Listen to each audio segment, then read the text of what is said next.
consumer.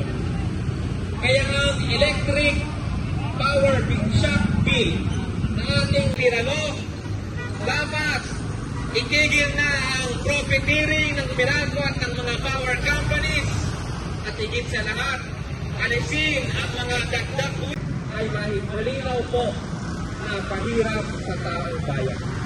Kaya para sa ating panawagan, sahod, preso, ibasura. Maraming salamat po. Matimbang, huwag matakot, tuloy ang laban. Ayan mga kasama, maituturo po tayong mahirap. Ibasura! Servisyo sa taat! Huwag gawing negosyo! Huwag gawing negosyo! Servisyo sa tao! Ngayong araw po, ang naigulang, gumaganda, sa kaskas, laging pinahintulutan lamang po nito na magkamal ng Arlene Process. Servisyo sa tao! Huwag gawing negosyo! Isang napagpalayang araw ang anibersaryo nito. Hanggang ngayon, hindi pa rin po tinutugunan ng ating pamahalaan ang mga reklamo ng kalakaran ng mamamayan kaugnay dito. Ito po ay dapat matagal nang inirasura. Ang inilipas, hindi pa rin ito ginagawa ng paraan ng Marcos administration. Maliwanag po ang panawagan ng ating mga value-added tax sa elektrisidad. Yan po ang malinaw nating panawagan.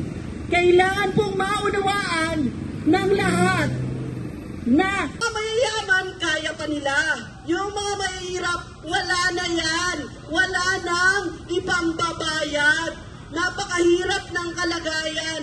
Kinokondena natin itong pagtaas ng presyo ng elektrisidad ng corporate profiteering ang Marcos Jr. administration dahil sa kanilang patuloy na imposisyon ng value-added tax sa mga power kuryente. Kung kaya't ang ating panawagan ay ang kagyat na pagtas hanggang distribution, pasanin ng taong bayan ang 12% net tax. Malinaw po na tayo ay sinasamantala ng gobyerno natin ngayon. Aking tinatawagan si Nana Eliza mula sa Gabriel Women's Party, Marikina. Magandang paghawak sa utilities natin na pang-kuryente at pang-tubig. Sinabi nila yung pilasang ipira ng 25 years. Dahil po kami mga BPO workers, lalo po yung mga nag-work from home, na po obligada, pipilitang mag-report on site. Dahil brown out, mataas na ang singil, palpak pa ang serbisyo.